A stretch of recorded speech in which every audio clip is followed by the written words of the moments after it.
J'invite la sœur Giovanna pour la lecture. Actes des Apôtres, chapitre 3, versets 1 à 10.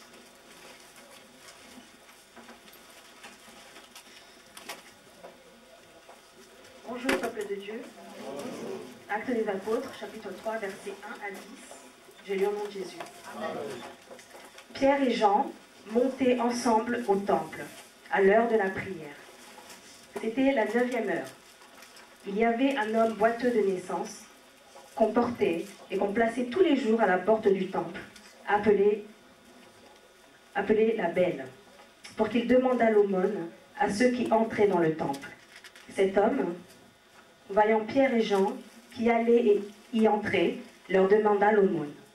Pierre, de même que Jean, fixa les yeux sur lui et dit « Regarde-nous ».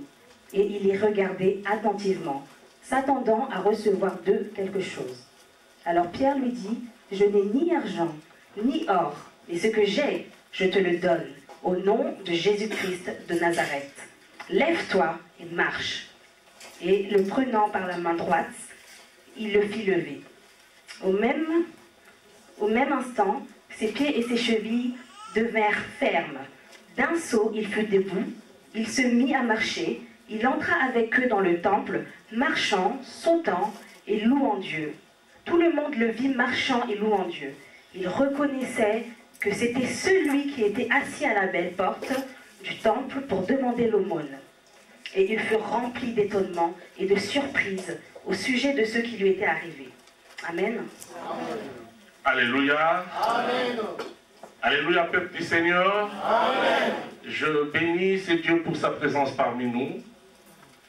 Je rends gloire à son nom de ce qu'il a permis que je puisse être l'orateur de ce culte et de vous partager ce thème merveilleux, la démonstration de la puissance de Dieu. Dans les passages que nous venons de lire, on nous parle d'un homme. Cet homme vivait dans un désespoir total. Il était encore vivant, mais il vivait dans les désespoirs. Pourquoi je vous dis que cet homme vivait dans les désespoirs? Tout simplement parce que cet homme n'était pas à mesure de faire tout ce qu'il voulait de lui-même. Il était boité de naissance, bien-aimé dans le Seigneur. Il est né boité. Cet homme était déclaré inapte. Il ne pouvait pas travailler. Mais pour vivre, il avait aussi besoin d'argent. Il avait besoin de la nourriture. Mais comme il ne travaillait pas, il ne pouvait pas subvenir à tous ses besoins. Voilà pourquoi il a jugé bon de devenir un mendiant. Et cet homme ne pouvait pas se déplacer facilement pour se placer quelque part et demander l'argent. Il y avait des gens qui prenaient soin de lui.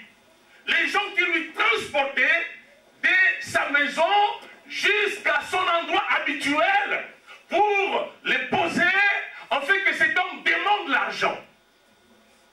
Alléluia. Amen. Chaque jour, les volontaires venaient dans sa maison, il prenait cet homme, il l'amenait quelque part dans son endroit habituel. Je crois que cet endroit était choisi stratégiquement. Les boiteux ont bien choisi la porte de l'église pour demander l'argent. Il n'est pas allé devant un hôpital, il n'est pas allé devant une école, mais cet homme est allé devant l'église. C'est là où il s'est placé. C'est là où on l'a déposé. C'est là où cet homme demandait l'argent. Alléluia. Amen. Cet homme demandait l'aumône. L'aumône, c'est les dons qu'on donne aux pauvres.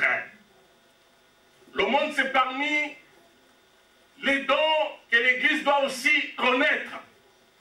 C'est parmi les libéralités que l'Église doit aussi connaître.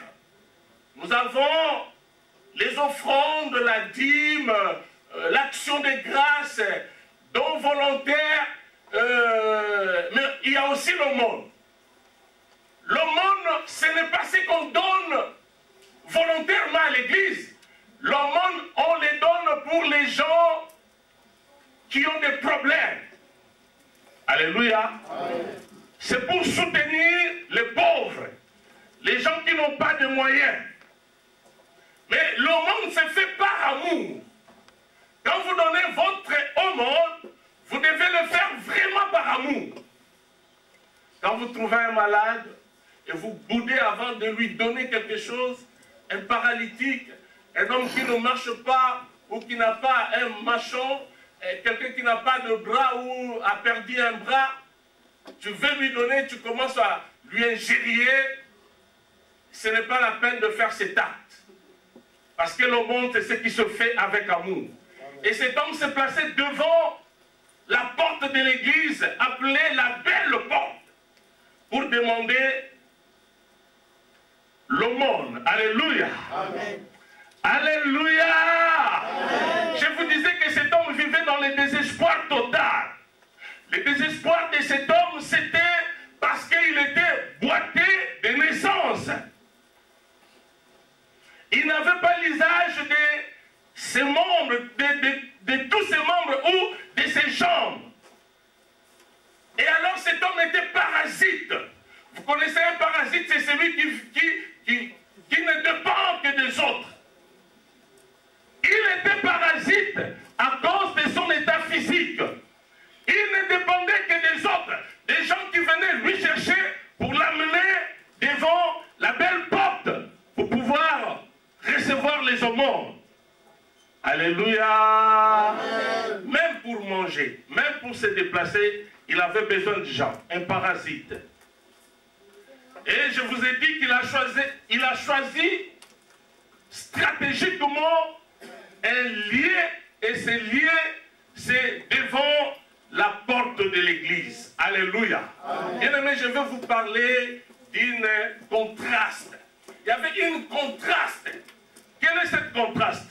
La contraste était que cet homme était boité de naissance, mais il était toujours devant la porte de l'église. Alléluia. Amen. Vous savez, cette église, ce n'est pas n'importe quelle église.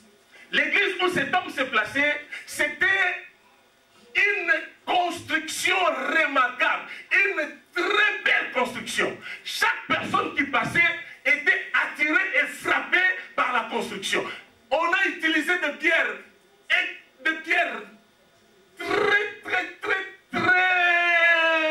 qu'est-ce que je veux dire, précieuses, de pierres précieuses, et en regardant l'architecture, tous les gens étaient frappés par la beauté de ces temples. Vous savez, c'est de ces temples que les disciples de Jésus, quand Jésus voulait entrer à Jérusalem,